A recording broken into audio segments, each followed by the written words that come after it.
The fall begins. The sharp crack of the slap echoed through the air like a gunshot. Naomi Carter felt the sting across her cheek, but she didn't flinch. She didn't even blink. Instead, she inhaled deeply, steadying herself as the world around her came to a standstill. The crowd that had gathered on the sidewalk gasped in horror. Dozens of phones were already raised, cameras rolling, capturing the entire moment in excruciating detail. Officer Brian Reynolds stood before her, chest heaving with barely restrained anger, his fingers still tingling from the force of the slap he had just delivered. His eyes burned with something ugly, something primal. He had lost control, and he knew it, but instead of backing down, he doubled down. "Put your hands behind your back," he barked, yanking Naomi's wrists so forcefully that a lesser person might have stumbled. "You're under arrest." For what? Naomi wanted to ask, but she already knew the answer. It didn't matter. It never did. Instead, she simply looked at him, really looked at him. Her eyes held no fear, no hesitation. They were calm, unwavering, piercing, the kind of gaze that made lesser men shift on their feet and question themselves. "You just destroyed yourself," she said, her voice level. Brian scoffed, roughly clicking the cold metal cuffs onto her wrists. "Oh yeah," he sneered. "And who the hell do you think you are?" Naomi's lips curled into a small, knowing smile, but she said nothing. Not yet. The street buzzed with murmurs of outrage as the spectators closed in, their voices growing louder. "We saw everything." Someone yelled. "You can't do that. That's assault. We're posting this everywhere." Brian barely paid them any attention. His focus was locked on Naomi as he shoved her toward the patrol car. In his mind, he was still in control. He had the badge. He had the gun. That was all that mattered. But he didn't know who she was. Not yet. 20 years earlier, the summer heat bore down on Southbrook, the asphalt radiating waves of shimmering air that made the whole street look like it was melting.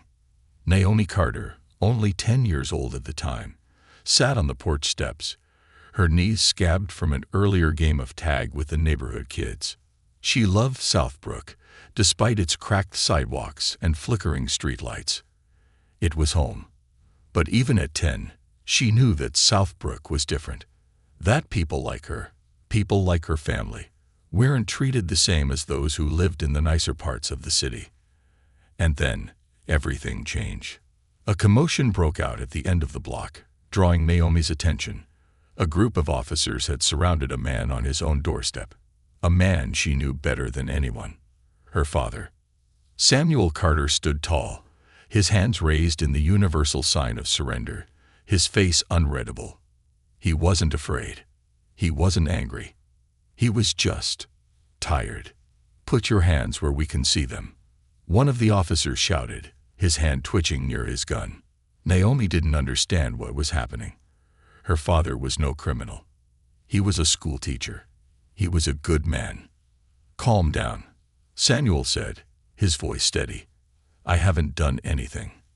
I was just looking out for my neighbors." Naomi felt her mother's grip tighten on her shoulders. "Mama, what's going on?" she asked, her voice barely above a whisper. Her mother didn't answer. One of the officers stepped forward and grabbed her father's arm, twisting it behind his back with enough force to make him stumble. "You're under arrest," the officer said. "For what?" Samuel asked, still calm. "Obstruction of justice. Obstruction of justice." Naomi didn't know what that meant, but she knew it was wrong. Her father wasn't obstructing anything. He was just standing there. No, no, no, no. Before her mother could stop her, Naomi broke free and ran toward her father. "Daddy!" she screamed. She didn't make it 2 steps before a hand shoved her backward. She hit the pavement hard, her palms and knees scraping against the rough concrete.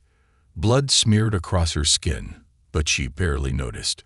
She could only watch as her father was dragged away. He turned his head, his eyes locking onto hers, filled with something unspoken, something she wouldn't understand until years later. That was the moment Naomi Carter changed forever. That was the moment she decided she would fight. The present. The patrol car hummed as it rolled down the street. Naomi sat in the back, her wrists still bound by the cuffs, the metal biting into her skin. But she didn't fidget. She didn't move. She simply stared out the window, watching the city blur past. She had been here before. In different ways, in different forms, but she had been here before. Brian glanced at her through the rearview mirror, frowning at her silence. He had expected resistance. He had expected pleading. But she gave him nothing. "You think you're tough," he muttered, gripping the wheel tighter. "That attitude isn't gonna help you." Naomi tilted her head slightly, her eyes meeting his in the mirror. "And you think you're powerful," she countered, her voice calm. Brian's jaw tightened. He didn't like that. He liked when people feared him, when they obeyed. But she was neither afraid nor obedient, and that unsettled him. "You don't know who you're messing with," he snapped. Naomi's smile returned. "No," she said softly. "You don't." Inside the precinct, the moment they entered the station, the atmosphere shifted. Other officers glanced up from their desks, their expressions flickering between curiosity and concern. A few exchanged quiet murmurs. Brian pushed Naomi forward, guiding her toward holding. But before he could get her there, a voice rang out, stopping him cold. "Let her go." The entire room fell silent. Brian turned, frowning. The voice was authoritative, unyielding, and it was coming from the last person he expected to see walking toward him. Captain Vanessa Dawson, Brian's superior. "Excuse me, Captain," Brian asked, his voice faltering. Dawson's gaze flickered to Naomi, and in that moment, Brian saw something he had never seen before. Respect. "Take off her cuffs," Dawson ordered. Brian hesitated. "But she..." "Now." With shaking hands, Brian fumbled with the key, unlocking the cuffs. They clattered to the ground. Naomi rolled her wrists, flexing them, then turned to face Brian directly. And then Dawson said the words that changed everything. "You just assaulted and arrested the chief inspector of the Bureau of Government Ethics." The color drained from Brian's face. The entire room erupted in hushed whispers.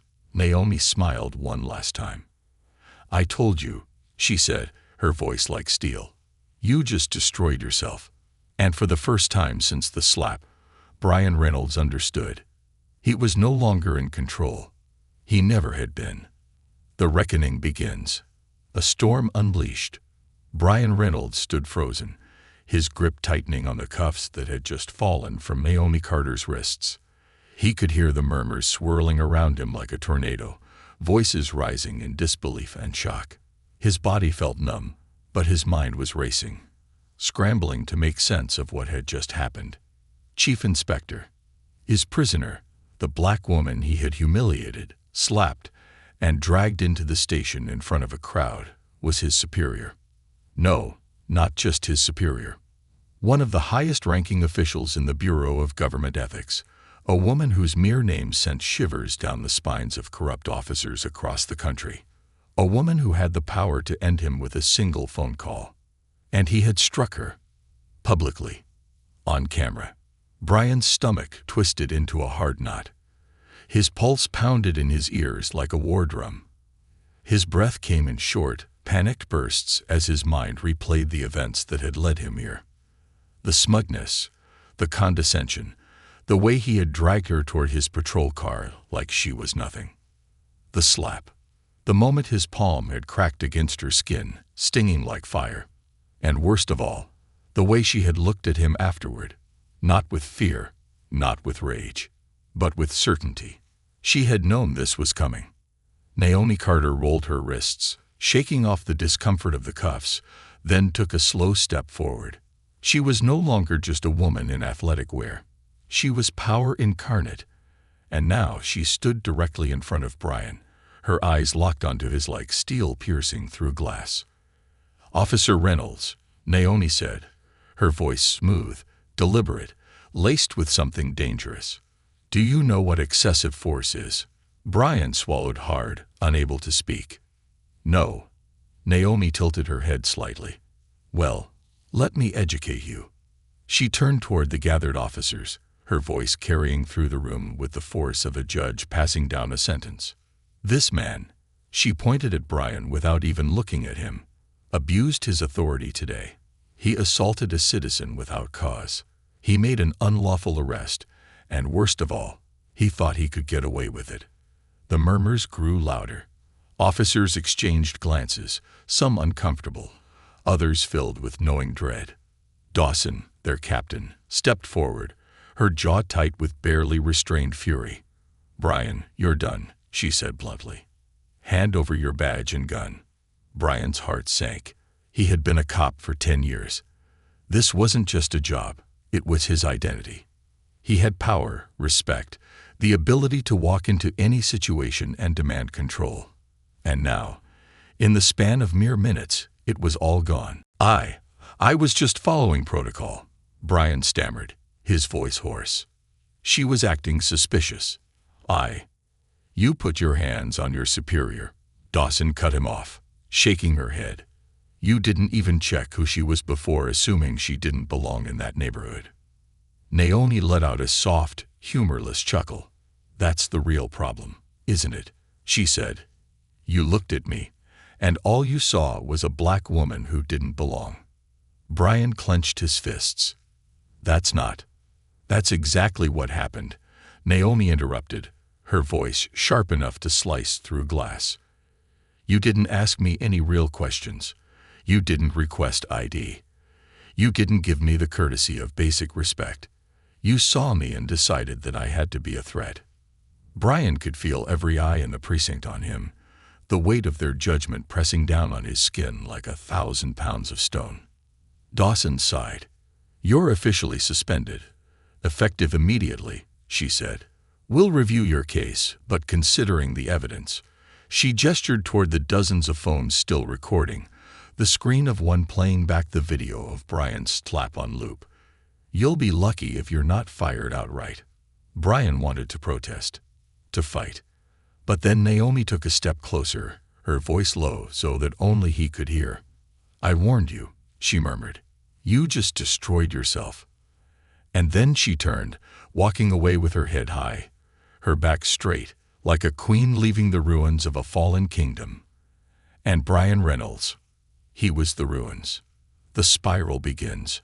Brian sat in his tiny apartment later that night, gripping a half-empty bottle of whiskey in his trembling hands.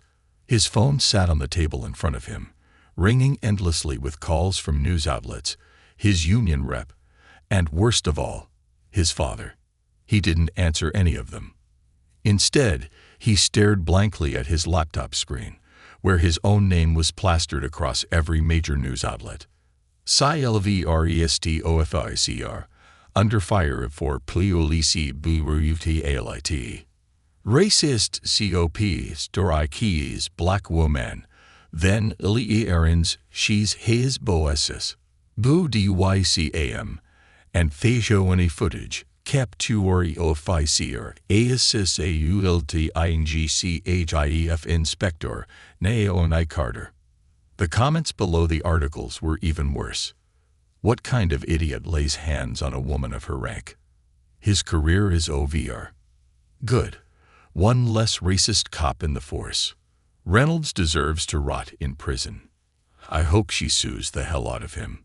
Brian's blood boiled as he scrolled through the flood of hate directed at him. He had been respected once, a figure of authority, a man who enforced the law. Now he was nothing. The whiskey burned down his throat as he took another deep swig. He squeezed his eyes shut, trying to block out the images flashing in his mind, the slap, the cameras, the way Naomi had looked at him like he was nothing. A fresh wave of rage surged through him. This was her fault. She had set him up. She had baited him. She had ruined his life. Brian's hands shook as he reached for his phone. He still had contacts. People who knew how to make someone disappear, not physically, no, but publicly, reputationally. He knew the right channels, the right tactics, the right people to plant doubt in the minds of the public. Because if he was going down, Naomi Carter was coming with him. Meanwhile, Naomi sat in her office, reviewing the flood of emails from supporters, colleagues, and journalists. Some called for justice, others for revenge. But Naomi wasn't thinking about revenge. She was thinking about strategy. Because she knew men like Brian Reynolds. She had seen what desperate men did when they felt their power slipping through their fingers. She knew this wasn't over. Not yet. And she would be ready. The smear campaign. The first blow.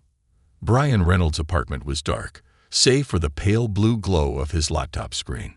His fingers hovered over the keyboard, his breath uneven as he stared at the message he had just typed.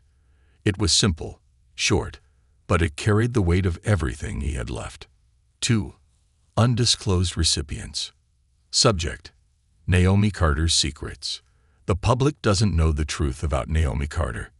She's not the hero they think she is. She's manipulated cases, hidden evidence, and buried police investigations that should have exposed her corruption. Attached are names, timelines, and proof. The media needs to do its job. It's time someone took her down. He read it over twice, making sure it sounded just right. Not too desperate, not too reckless. The goal was to plant a seed, a whisper, a rumor that would spread like wildfire. Then, with one final deep breath, he hit send.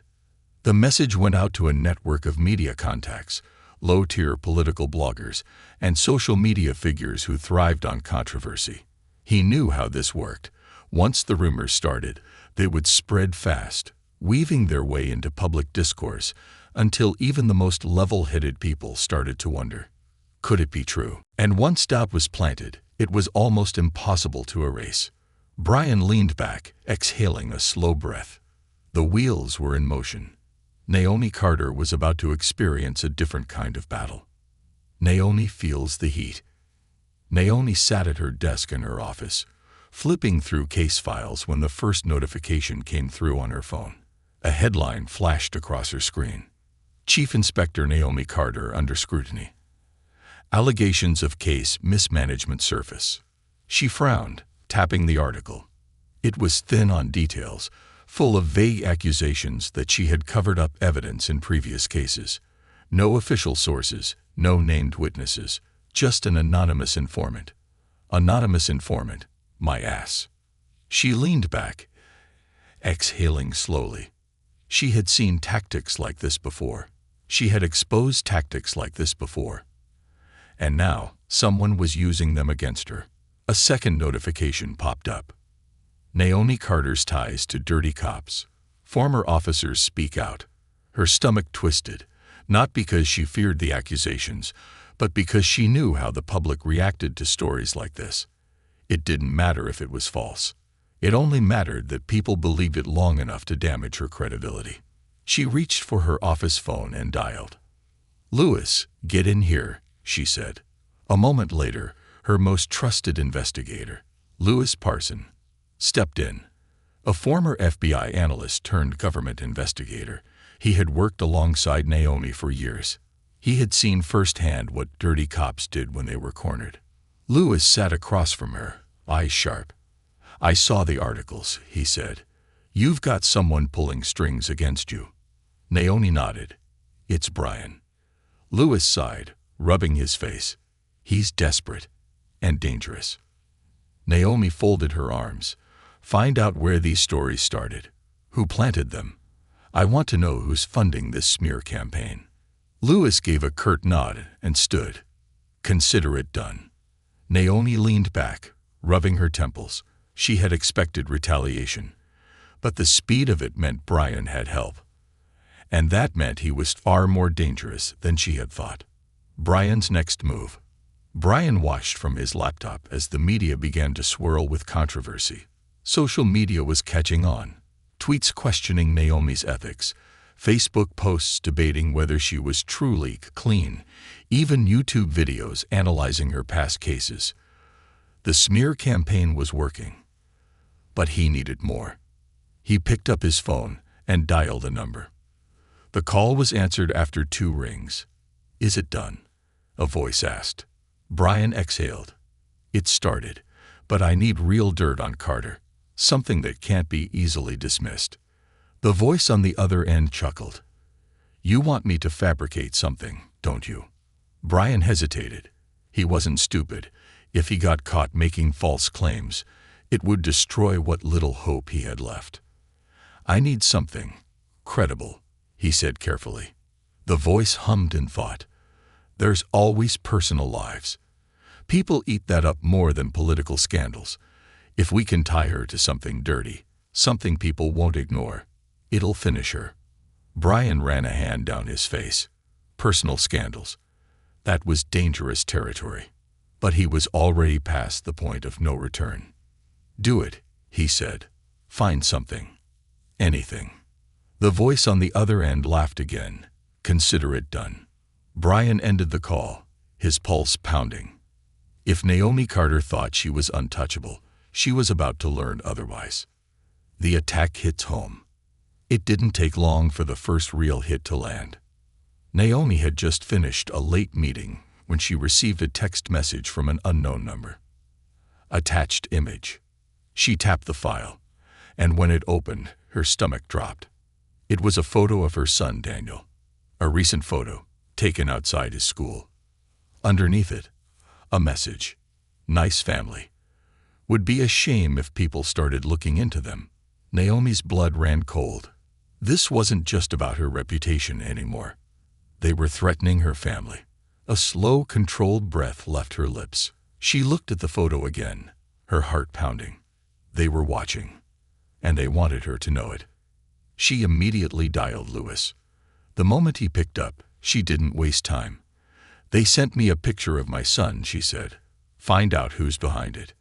She heard Lewis inhale sharply. "You need security around him. Now." "I'll handle that," she said, voice firm. "You handle them." She hung up and immediately called her ex-husband, Jason. The phone barely rang once before he answered. "Naomi, what's wrong?" "Jason, I need you to pick up Daniel from school immediately," she said, already grabbing her keys. "Don't let him walk home alone. Take him straight to your place and keep him there." Jason's voice darkened. "Did something happen?" Naomi hesitated, then answered. "Someone's watching him." Silence. Then, "I'll get him now." Naomi clenched her jaw, gripping her phone tighter. This had just gone beyond a smear campaign. This was personal. And that meant Brian Reynolds had just crossed a line he could never come back from. Naomi strikes back. An hour later, Naomi sat in her car, her phone pressed to her ear. "Lewis," she said, her voice low. "I want names. I want locations. I want every person who has been feeding these stories to the press." Lewis's voice was equally sharp. "We're already on it. We traced the first leaks. They came from a PR firm known for handling political blackmail cases." Naomi's grip tightened. "I'm going to bury them," she said. Lewis sighed. "Naomi, you know how dangerous this game is. If they're willing to target your family, they won't hesitate to go further." Naomi exhaled. "Then they should know one thing." Lewis paused. "And what's that?" Naomi's eyes darkened. "I never lose." And with that, she ended the call. The war had just begun, and she was about to end it. No more mercy. The gloves come off. Naomi Carter sat in her office, a storm brewing behind her sharp, focused eyes. She had played fair for too long. She had given the system a chance to correct itself, had trusted in rules, laws, and protocols. But now her son was being watched, threatened. That changed everything. Her laptop screen glowed in the dim room, displaying a series of reports from Lewis's team. Names, transactions, connections, a web of deception that pointed back to Brian Reynolds and his enablers. The PR firm that had been leaking false accusations. The anonymous accounts spreading smear campaigns. The money flowing in from powerful, corrupt hands. And now, she had what she needed. Naomi leaned back in her chair, fingers steepled under her chin. She was no longer defending herself. She was attacking. And when she struck, it would be lethal. The counter-strike begins. Lewis paced in her office, his phone pressed to his ear. "Yeah, we got it," he muttered. "The firm is Nexfront Media. They've been laundering dirty money through shell corporations to finance false narratives, fake sources, planted reporters, everything." Naomi nodded, her mind racing. "And who's funding them?" Lewis' expression darkened. "Two major players. One is Nathan Crowley, an ex-police commissioner who was forced to resign after your department exposed his bribery ring. The other, Gregory Vance, a high-ranking senator with deep ties to law enforcement unions, the same unions backing Brian Reynolds' defense." Naomi smirked. Of course.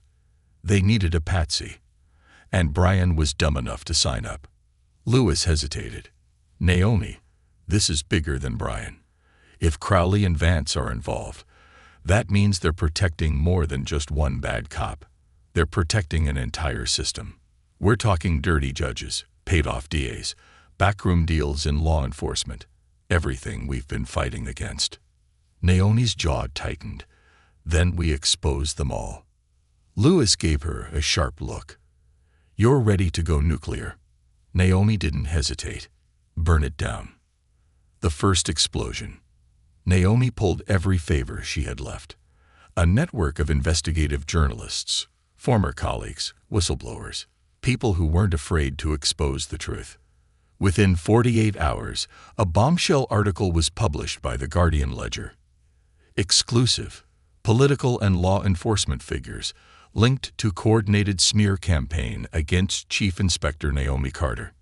An independent investigation has uncovered that a network of law enforcement and political figures conspired to discredit Chief Inspector Naomi Carter by funding false news reports and fabricating corruption allegations.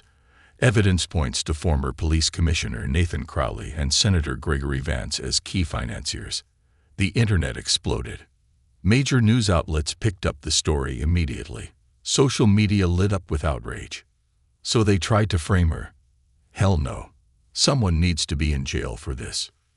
The same people calling her corrupt are literally funding fake stories. Make it make sense. Naomi Carter is still standing. These cowards tried and failed. The backlash was immediate. Gregory Vance's office went into full-blown damage control. Statements were issued, vague denials were made. But it was too late. People wanted answers. And Crowley? He disappeared. Resigned from all public advisory boards. Lawyers scrambled to keep his name out of the media. But the worst was still coming. The final nail for Brian Reynolds. Brian sat in his apartment, gripping his phone with white-knuckled hands. The smear campaign had failed. Naomi wasn't crumbling. She was thriving. And now his backers were exposed. His phone buzzed. A message from an unknown number. "You're done. They're cutting ties. No more support. Don't contact us again." Brian felt his stomach drop. Crowley and Vance had used him. He had been nothing more than a pawn in their game. Now that the heat was on them, they were abandoning him to take the fall. He opened his laptop and searched his own name. Brian Reynolds. From law enforcer to disgraced pawn in political corruption scandal. Leaked documents show Brian Reynolds played key role in spreading false accusations against Naomi Carter. He felt sick. His reputation wasn't just damaged, it was dead. No law firm would touch him. No police department would ever rehire him. His entire career was over. And Naomi Carter was the one who had done it to him. He smashed his phone against the wall, chest heaving. He had nothing left. And that's when a new thought entered his mind. A dark, vengeful thought. If I can't bring her down, I'll destroy her another way. Naomi's unbreakable resolve. The day after the expose, Naomi walked into her office, shoulders squared, her presence commanding. The tide had turned. Her enemies had been exposed. But she wasn't naive. She knew this wasn't over. Brian wasn't done. And desperate men were the most dangerous. Her phone buzzed. A text from Lewis. "We've been monitoring Brian. He's off the grid. No social media activity. No calls. No messages. Be careful." Naomi exhaled slowly, gripping her phone. She knew what that meant. Brian Reynolds was a cornered animal. And when an animal is backed into a corner, it attacks. But Naomi wasn't afraid. She had faced worse.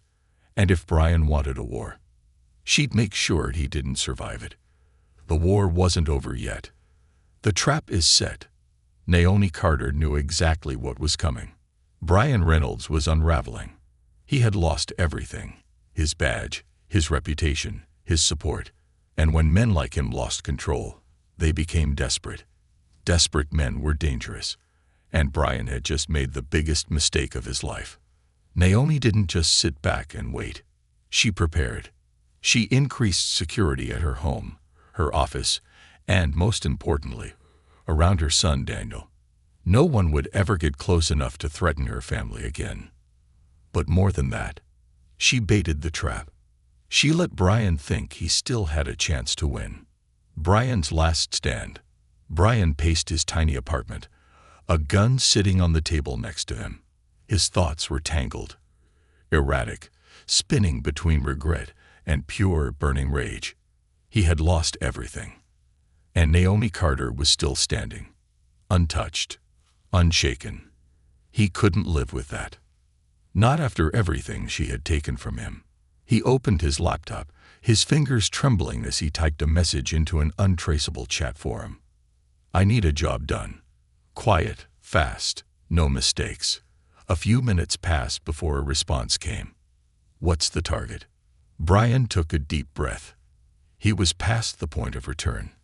Past morality, past hesitation. Naomi Carter. A long pause. Then, payment. Brian had nothing left. No money, no favors. But he did have one thing. "I'll handle the logistics. You just need to pull the trigger." Another pause. Then, "We'll be in touch." Brian exhaled, his pulse hammering. This was it. If Naomi Carter wanted to destroy him, he'd make sure she never lived to see it. Naomi's counterattack. Naomi knew Brian would try something reckless. Knew he would reach out to people even more dangerous than himself. And she was ready. The moment Brian sent that message, her cybersecurity team intercepted it. They had been watching him, tracking his online activity, monitoring every desperate, hateful move he made. Within an hour, Naomi had a full profile on the dark web contacts Brian had reached out to. She smirked. He had no idea he had just sealed his own fate. "How do you want to handle this?" Lewis asked, standing across from her desk, his expression tense. Naomi tapped her fingers against the polished wood. "Let him think it's working," she said. Lewis frowned. "You want him to go through with it?" Naomi leaned forward. "I want him to think he's already won." Lewis studied her, then nodded. "Then let's make sure he falls hard." The setup. Naomi made sure the news was still filled with her name. Made sure Brian could see her everywhere. She appeared on live interviews. She continued her public fight against corruption. She made it seem like she wasn't worried, like she wasn't watching him. And Brian bought it. Days passed. Then a week. And then, the hit was arranged. Brian thought he had found the perfect killer. Someone who wouldn't hesitate. Someone who didn't ask questions. A masked gunman. He was supposed to ambush Naomi at night, outside her office. Quick, clean, no witnesses. Brian waited, watched the clock. The time for the hit passed. Then another hour. Nothing. His hand started shaking. His pulse pounded. And then, his phone rang. A blocked number. He swallowed hard, then answered. A woman's voice. Smooth. Cold. Looking for someone, Brian. His blood turned to ice. "Naomi?" he breathed. A soft chuckle. Unshaken. Unbothered. "You really thought I wouldn't see this coming?" Naomi's voice was deadly. Brian felt his stomach drop. "What did you? You really think you can just hire some ghost from the dark web And I wouldn't intercept it. She continued. You're a disgrace, Brian. A pathetic, sloppy little man who doesn't even know how to play the game right. Brian's breathing turned ragged. You don't. I do, she interrupted. I know everything. A pause. Then, check the news, Brian. The call went dead. Brian's hands were shaking as he scrambled to open his laptop. His breath caught in his throat. There it was. Breaking news. Disgraced former officer caught in murder-for-hire plot against Chief Inspector Naomi Carter.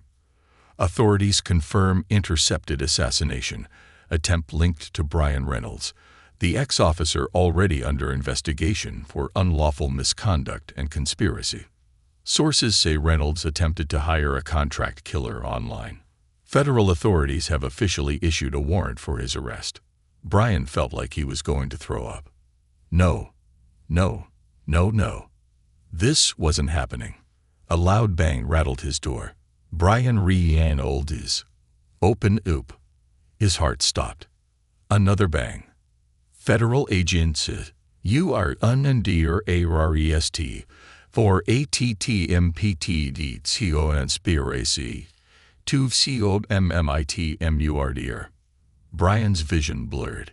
This couldn't be real. His whole body felt frozen.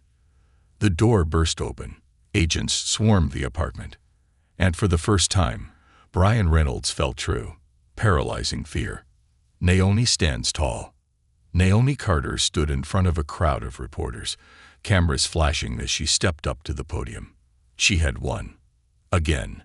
She took a slow breath, then spoke. Many people have tried to take me down. They have tried to silence me. They have tried to break me. She paused, her sharp gaze locking onto the cameras. But let me make one thing clear. Her voice was unshakable. I do not lose. The crowd erupted into cheers. The world had watched her stand her ground. And Brian Reynolds. He would never be a threat again. Not from behind prison bars. Naomi turned, walking away from the flashing lights. She had work to do. Justice to serve. And no one, not Brian, not the system, not anyone, was going to stop her. The rise of a titan. Prison walls and shattered pride. Brian Reynolds sat in his prison cell, his hands shackled, his mind numb. The cold metal bars were the only thing separating him from the outside world, but they might as well have been walls of steel and stone. He wasn't getting out. Not today. Not tomorrow. Maybe not ever. The media circus hadn't stopped since his arrest. He saw the newspapers, the news clips, the headlines that destroyed what little reputation he had left. Disgraced former cop behind bars. Attempted murder plot against Chief Inspector exposed. The ultimate fall from grace. The Brian Reynolds case and the fight against corruption. Reynolds to face maximum sentence. Court moves to make an example of ex-officer. The worst part. Even the people he once trusted had abandoned him. His lawyers refused to represent him, cutting all ties when they saw how deep the conspiracy went. The police union withdrew support, calling him a lone wolf, claiming he had acted alone in his attempted assassination of Naomi Carter. The same union that once had his back now wanted nothing to do with him. His father had stopped answering calls. His friends had turned away. His name had been wiped from the department's records as though he had never been a cop. It was like he never existed. The weight of his defeat crushed him, every second, every breath, every damn minute. And Naomi Carter, she was untouchable now. She had won. Meanwhile, the aftermath of a war won. Naomi Carter stood in her sleek, glass-walled office, staring out at the city below. The skyline stretched before her, buildings rising high, mirroring her own rise to power. She had fought for decades against corrupt cops, dirty politicians, power-hungry men who thought they could manipulate the law. And she had won. Not because of luck, not because of privilege, but because she was smarter, because she was stronger, because she never backed down. Her phone buzzed on her desk. She turned and picked it up, reading the message from Lewis. It's done. Brian took a plea deal. 25 years. No parole. Naomi let out a slow breath. She had expected a trial, but Brian had folded sooner than she thought. 25 years. It was over. But Naomi knew better than to believe that corruption ever truly died. The system wasn't broken because of one man like Brian Reynolds. There were hundreds of Brian Reynolds, thousands, and she wasn't done. Not yet. A city's reaction. Naomi becomes a symbol. If Brian thought his downfall was the end of the war, he was wrong. Because his defeat wasn't just about Naomi. It was about every black person who had ever been wrongfully arrested. Every man or woman who had been profiled for simply existing.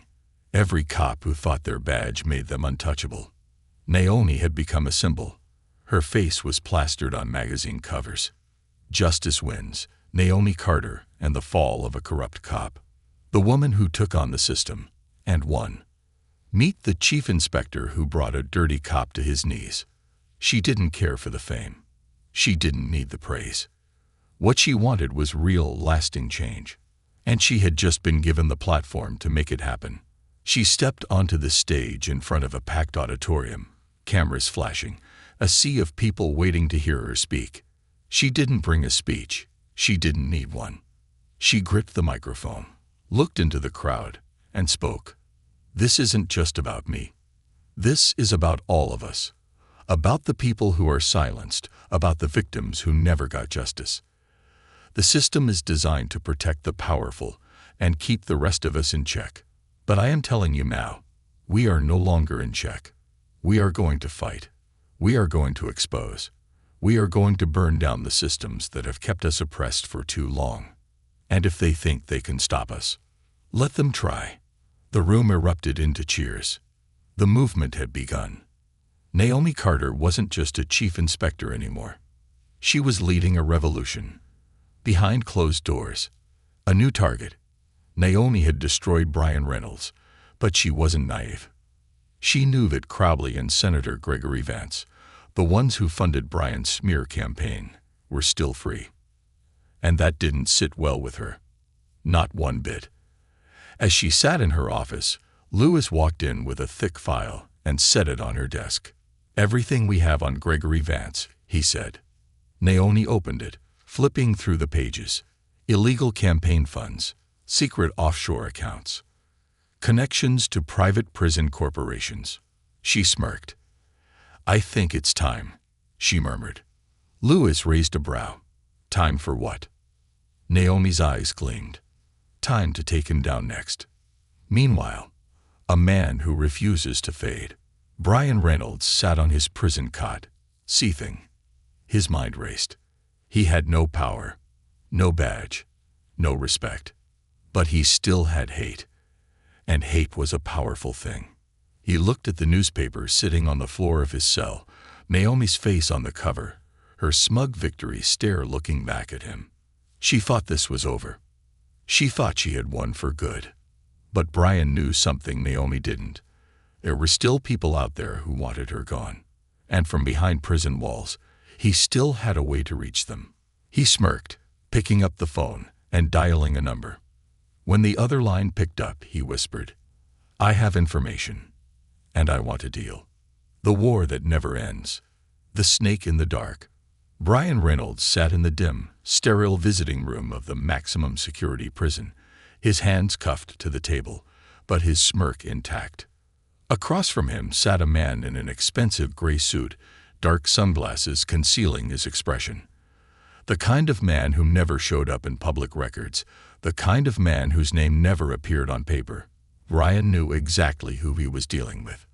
The establishment never let its pawns rot for too long, not if they still had use. I assume you called me because you have something valuable, the man said, his voice as cool as steel. Brian leaned forward, the chains on his wrists clinking. I don't assume, Brian shot back. I know. And what I have is enough to tear Naomi Carter apart. The man tilted his head slightly. You already failed at that once. Reynolds. Brian's smirk didn't waver. I failed because I went for the head first. His eyes darkened. I should have aimed for the foundations. The man leaned back in his chair. Explain. Brian's voice was low, sharp, venomous. You don't destroy a woman like Naomi Carter with guns or threats. She's survived all that. But what if the public stopped believing in her? What if the people she trusted turned against her? He grinned. What if she became the villain? The man studied Brian for a long moment. Then he smiled. Naomi Carter's next move. Naomi sat in her high-rise office, scanning through the case files laid out before her. Her war wasn't over. She had taken down Brian Reynolds. She had exposed Crowley. But Gregory Vance was still standing, and he was bigger, smarter, and more protected than any enemy she'd faced before. She turned to Lewis, who sat across from her, an open laptop glowing on the desk. "What do we have?" she asked. Lewis tapped the screen. Vance has been laundering campaign money through fake charities. He's made backroom deals with private prisons, ensuring longer sentences for nonviolent offenders. More bodies, more profit. Naomi clenched her jaw. This man built a system designed to keep people locked up for profit, she murmured. And no one has stopped him. Lewis exhaled. No one's had the power to stop him. Until now. Naomi tapped her fingers on the desk. We take this to the media? Lewis asked. Naomi shook her head. Not yet. If we push too soon, he'll see it coming. Lewis frowned. Then what's the play? Naomi smiled. We make him think he's already won. The shadow campaign against Naomi. The first attack came subtly. At first, it was a few anonymous blogs, resurfacing old, taken out of context cases from Naomi's past. Did Naomi Carter let criminals walk free? Why some officers believe Carter is more about politics than justice. Naomi Carter, the face of corruption, hiding behind ethics. She ignored them. She had faced worse. But then, the bigger outlets picked up the headlines. Naomi Carter under investigation for past cases. Exclusive. Did Carter cut deals with dirty officials? And then the whispers started. People who had supported her began asking questions. I love what she did with Reynolds, but do you think she's actually clean? I don't know, man. When the media gets this loud, there's got to be something there. Right. Where there's smoke, there's fire. Naomi gritted her teeth as she read the headlines. She wasn't just being attacked. She was being rewritten. Someone wasn't trying to defeat her. They were trying to erase her credibility, to turn her into the villain of her own story. And she had a damn good idea who was behind it. The war on two fronts. While Naomi fought the smear campaign, she continued the attack on Gregory Vance. She and Lewis had planted a whistleblower inside Vance's circle, someone trusted, someone who had access to his secrets. And finally, after months of patience, the call came.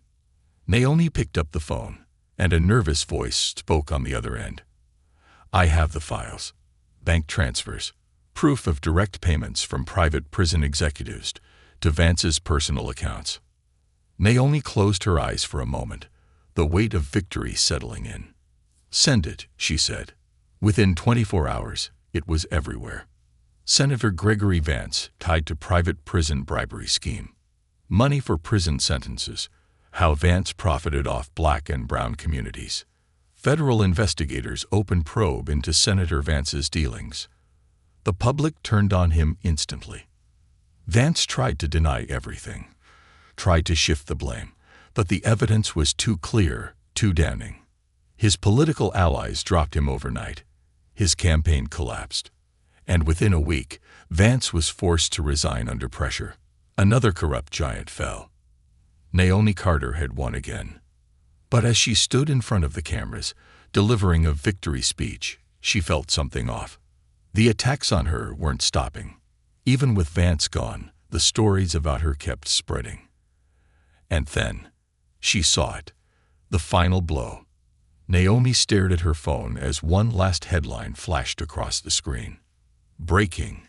Chief Inspector Naomi Carter under federal investigation. Her stomach dropped. Federal investigation. For what? She scrolled through the article. reading the lies being spun.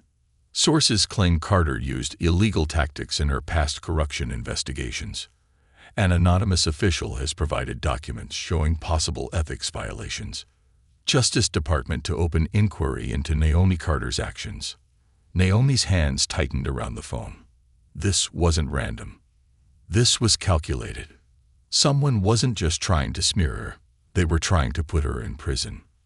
And that's when she realized. This wasn't just about Brian Reynolds anymore. This wasn't even about Gregory Vance. This was bigger. The system was coming for her. Because she had gotten too powerful. Because she had dared to win too many times. And now, they weren't just trying to stop her. They were trying to erase her completely. The final war begins. Naomi exhaled slowly, standing in her office, staring at the city lights. They wanted a war. They wanted to destroy her. Then they had made the biggest mistake of their lives. Because Naomi Carter never backed down. And this time, she wasn't just going to defend herself. She was going to bring the whole damn system down with her. No more playing fair. No more waiting. She was going all the way to the top. And when she was done, they would never recover. The reckoning. The system will fall. The walls closing in. Naomi Carter sat in the conference room, the sharp scent of fresh coffee and printed paper hanging in the air. Across from her, a team of lawyers, investigators, and analysts gathered, their faces tight with concern. The Justice Department had just announced a federal investigation into her past corruption cases. It wasn't just an attack on her reputation anymore. This was a full-scale attempt to destroy everything she had built. "This is serious," Lewis said, flipping through a thick stack of documents.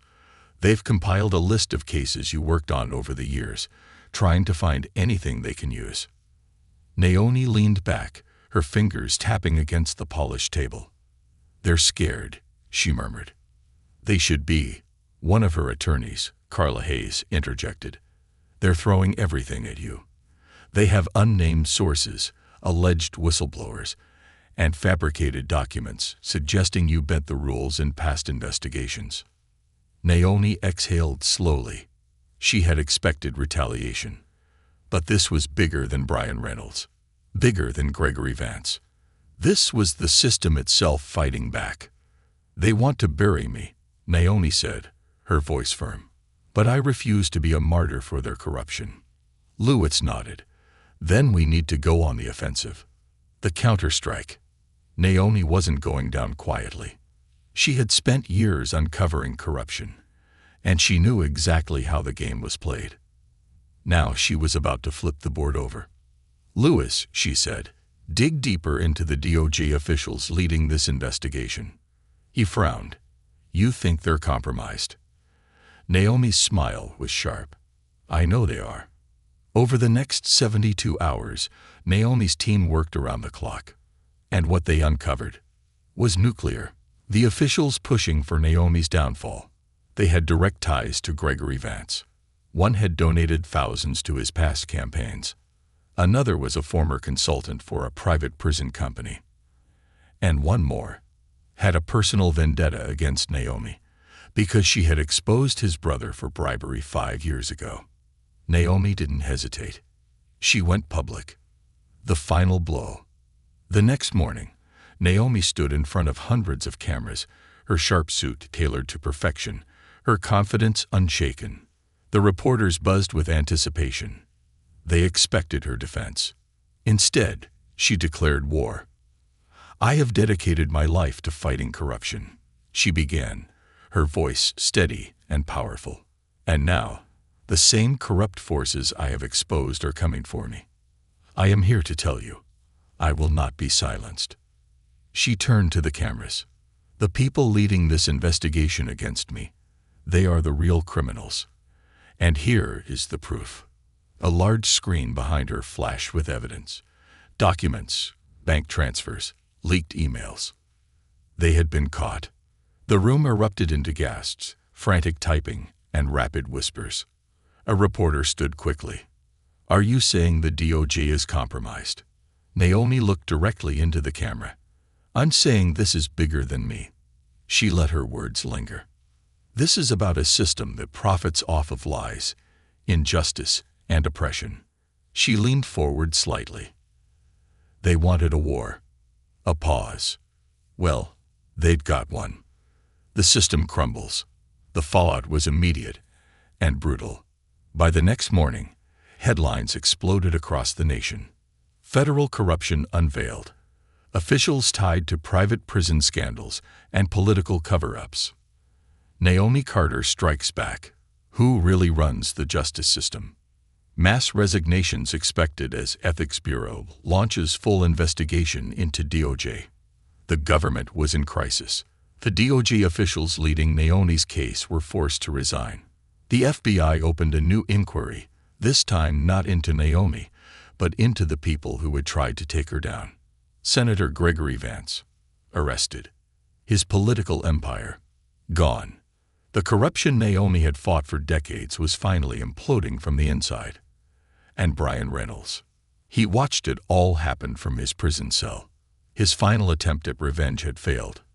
Naomi Carter had won. Again. The legacy of Naomi Carter. Months later, Naomi stood in the same place where she had once been arrested and humiliated. The street where Brian Reynolds had slapped her. Now, it was a historical landmark. A massive mural had been painted across the side of a building. It showed Naomi standing tall and unbroken, with the words, Justice Nevor Kathy Ayers Power. People gathered in the streets, cheering, chanting her name. Naomi looked around, feeling the weight of everything she had fought for. She had exposed them all. She had survived. And now she was stronger than ever. The end. But not the end of the fight. Because Naomi Carter wasn't done. She would never be done. Because justice wasn't a destination. It was a war that never ended. And Naomi Carter, she never lost.